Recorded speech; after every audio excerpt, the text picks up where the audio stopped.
This is Richard. This is Lewis. This is Richard Lewis. But we're not talking about him today.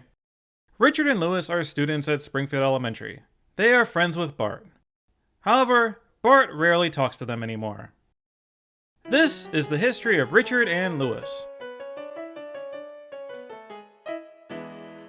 Alright, you all know when I started these Simpsons histories, I was eventually going to hit up these two. It was inevitable. I mean, why talk about characters we know and love when we can plumb the depths of the Simpsons background characters? But Richard and Lewis are fascinating in what relics of a bygone era they are. They fell out of focus quickly, but due to their history, they fall in a slightly different category than some of the other Springfield Elementary randos. So naturally, it makes you wonder, what's up with them? Did the show do anything with these two over the years? Do they even have any value on The Simpsons at all? As always, let's go back to the beginning to find out. Lewis holds the honor of having his first appearance be in The Simpsons premiere, Simpsons roasting on an open fire, where he comments to Bart and Milhouse that he can't believe kids are falling for the Santa thing. A speaking role in the premiere, not too shabby. Whereas Richard debuts one episode later in Bart the Genius, alongside Lewis. In both appearances, Richard and Lewis play third and fourth banana to Bart and Milhouse's roles. They're just portrayed as cool hangout kids, having fun with Bart and not being a narc like Martin. In Bart the General, Lewis hands Milhouse a note and tells him to pass it on. Both Richard and Lewis join Bart's army, and we see them throughout the training montage. Later, Lewis reports to Bart that Nelson was spotted at the arcade. Probably Richard and Lewis's most plot-relevant moment occurs in Homer's night out. Lewis complains to Bart that he didn't get a copy of the girly pic, so Bart makes him one. He then shares it with Richard, who enjoys it very much. Then the two of them make copy after copy after copy, and they eventually get distributed all over school. We don't get to see the rise and fall of Richard and Lewis's provocative media empire, but it does at least get Homer in trouble. In The Crepes of Wrath, we finally get a proper introduction to Richard and Lewis by name, thanks to Agnes Skinner. This is another instance of prank support for them, with Lewis asking what Bart's going to do with the cherry bomb. In Season 2's Bart the Daredevil, after the wrestling announcer, Richard opens the episode's action by asking whether this guy used to be the Mad Russian. If you're looking for Richard and Lisa interactions, this is your chance. Richard and Lewis once again serve as a witness to Bart's antics, this time arguing that he'll never make the jump, and commenting that he's hurt bad after they're right. In Principal Charming, it's back to prank support again. Richard bitterly comments how they can't get anything past Skinner, and both of them criticize Bart for going too far with the grass killer. And finally, although Lewis does help Bart with his campaign and Lisa's substitute, he forgets to vote in the end. In Season 3, we run it back to Richard and Lewis's earliest roots, this time with Bart in charge. Later in that same episode, Lewis pretends to be Skinner's dead body under leaves, and Richard suggests Skinner's body was ground up in hamburger and served in the school cafeteria. Pretty good prediction by Richard, all things considered. He just guessed the wrong ingredients. Anyway, to finish off Season 3, Bart selects Lewis for his pickup baseball team. Ralph picks Jose Canseco. In Season 4, these two only had one line of dialogue in total, and that was in Brother from the Same Planet, when Lewis says they're going to sneak into an R-rated movie. Despite the relative lack of speaking roles, these two are definitely around for most of the kid-centric plots during these early years. Like, both of them went to Bart's birthday party at Wally Weasel's, here they are playing outdoors. Both of them went to Camp Krusty and served as Bart's guards. Richard playing President Fillmore in the school play. Kinda surprised they didn't show up for Bart's adult entertainment showing. I guess when you're distributing, you don't need someone else's material, huh? Starting in Season 5, Richard and Lewis fell further and further into the periphery, not even as a featured extra, but instead just a couple faces in the crowd. Their job is to simply be present for these iconic moments. Here they are for Say the Line, Bart. Here they are in Bart's casino. Here they are cheering on drunk Bart.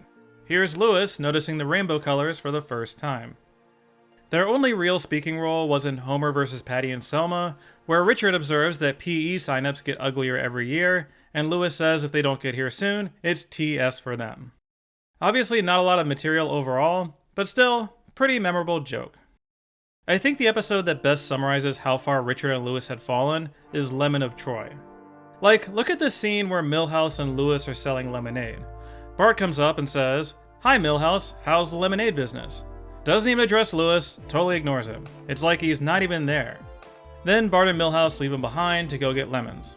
I mean, Lewis does show up at the lemon tree anyway, but he's such an afterthought.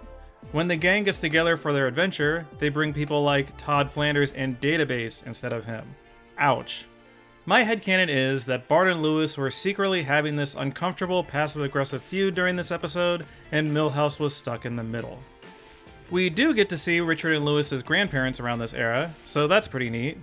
Also, I like how ridiculously enthusiastic Richard is about Flanders' release. I would have never guessed Richard was such a Ned head. During the Mike Scully years, seasons 9 through 12, Richard and Lewis enjoyed a minor comeback in the series, or at least by their more modest standards. Although honestly, it's mostly Lewis carrying Richard through this era. Lewis gets the honor of being stranded on the desert island in Das Bus, accusing Milhouse of stealing food, starting the bash their butts chant, and of course, Lewis's most iconic moment, when Bart mixes up him and Wendell. Oh Lewis, you've fallen so far that they're doing meta jokes about your irrelevancy. At least you got to be featured in the episode though. Poor Richard had to settle for a new earring and a crowd shot. Oh, and we see Richard's dad in season 11. Yeah, Lewis definitely leapfrogged Richard during this time. Lewis sneaks out to see the bloodening, excitedly shouting, "In your face, fishwife!"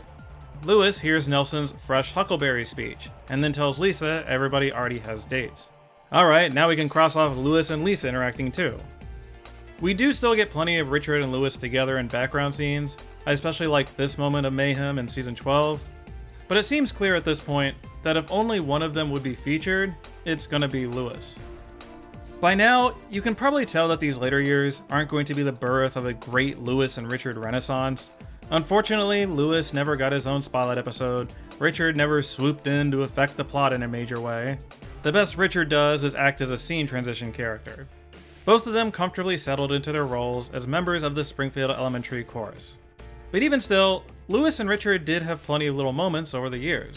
As irrelevant as they were still being used. We would still see them in various wacky jokes.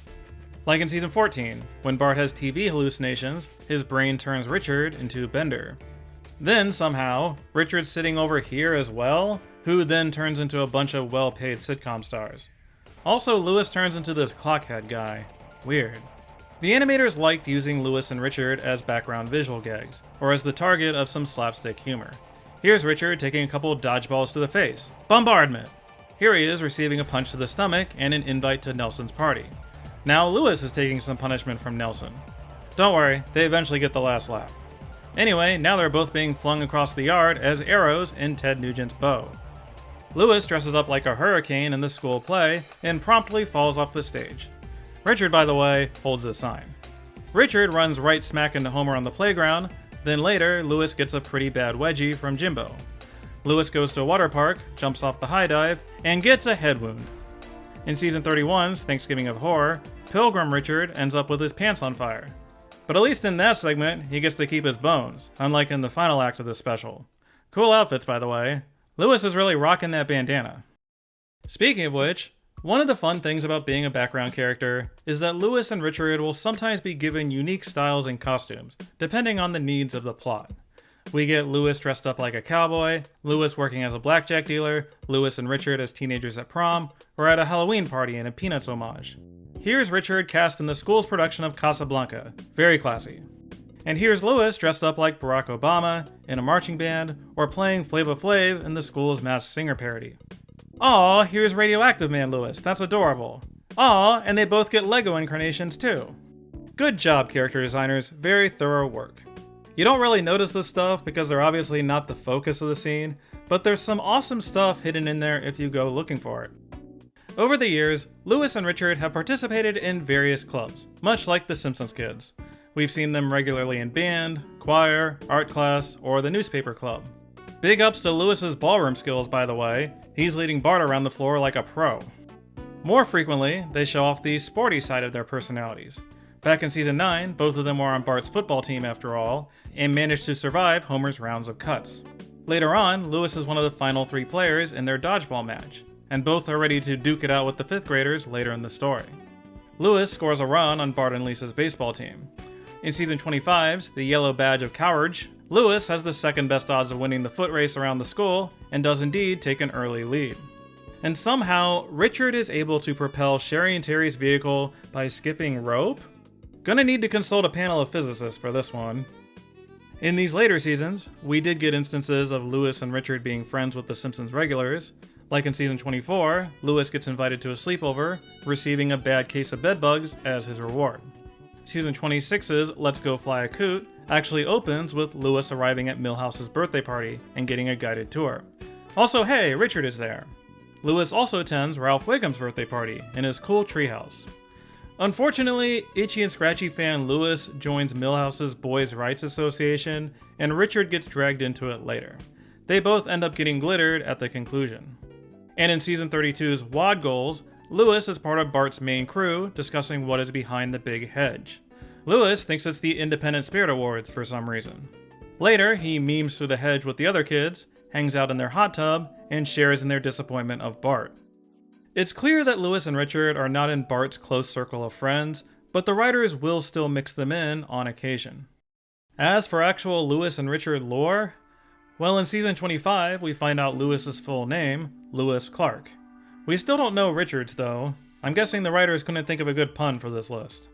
And then there's season 18's Revenge is a Dish Best Served 3 Times, where we find out that Milhouse hates Lewis because he laughed at him on a glassblowing tour, and he hates Richard because girls like him more. This segment is non-canon, but at this point, we'll take what we can get. Clearly to the Springfield Elementary girls, Richard is their silver fox. Actually, I do like the idea that Milhouse is so petty and jealous that he somehow got Bart to stop hanging out with them. Or that Milhouse complained to Al Jean and got them both written out of the show. Seems like the kind of thing he would do. Lewis and Richard were discussed briefly in the DVD commentaries. In Bart the Genius, director David Silverman comments, "I noticed, by the way, there were 2 of Bart's other pals, Richard and Lewis, who, they're kinda like Shermie and Peanuts, they kinda vanished. Didn't quite make it." I think one of the major obstacles for Lewis and Richard was how the focus of The Simpsons changed over the years. In more kid-oriented shows like Hey Arnold or Recess, you're gonna get a more expansive cast of school kids. The Simpsons started out with lots of Bart episodes balancing out Homer's stuff. There were plenty of opportunities for these two to hang around his storylines. But I don't think it's a coincidence that around seasons 3 through 5, when Homer became more of a focal point, that these two were phased out. Milhouse received plenty of development as Bart's friend, and established characters like Nelson and Martin could sub in as needed. In those early years, the writers never got around to giving either of them a unique personality or a comedic shtick. They kinda missed the boat. At least Wendell has the barfing thing going for him. Lewis and Richard remind me a lot of Nelson's Goons from the early years. The stories don't necessarily need 2 more bullies. We already have a trio of Jimbo, Dolph, and Kearney, so they're redundant. What was Lewis and Richard really adding to Bart's pranks? That being said, I really like that Lewis and Richard have hung around for so many years. I actually think they provide an important value to The Simpsons. Lewis and Richard are fundamentally world-building characters. They make the world of Springfield feel lived in. These familiar faces that we know, but don't really know what they're about. Have you ever heard that expression that we're all the hero of our own story? Well, logically, if that's true, then we are all simultaneously minor background characters in countless other people's stories. We are all Lewis and Richards to somebody. I think what's cool about them is that tiny bit of depth that separates them from the crowd. We know their names, we know Lewis and Richard are friends with each other, we've seen them hang out with Bart. That's all we really need from them. From our point of view, they are minor acquaintances we rarely talk to. But we can see them in the background of a scene and be like, oh, it's Lewis and Richard hanging out together. We recognize them, they're friends. When they do enter the plot, or have a one-off gag, there's that small bit of familiarity that has value. Yeah, this Ted Nugent joke is better because he's flinging these two instead of, say, Glasses Kid. I'm not at all surprised that there are people out there who are big fans of these two. They both have cool, unique designs and have that air of mystery. For all we know, Lewis and Richard are secretly the coolest kids in Springfield Elementary. After all, in the land of the background chorus, the named characters are king. Let me know in the comments what you think of these two and what you think they actually add to the series. Also, are you Team Lewis or Team Richard? I prefer Lewis myself, just because he's had so much more face time, but Richard's definitely more of a meme. Whenever Richard appears, characters should be screaming, "Oh my god, it's Richard!" Also, let me know who you would like to see for the next Simpsons Histories. I'm seeing a push for Miss Hoover and Gil lately among our usual candidates. Also, someone suggested Lindsay Nagel recently, which might be interesting. I definitely take your recommendations into consideration when picking new characters, so let your voice be heard. As always, thanks for watching.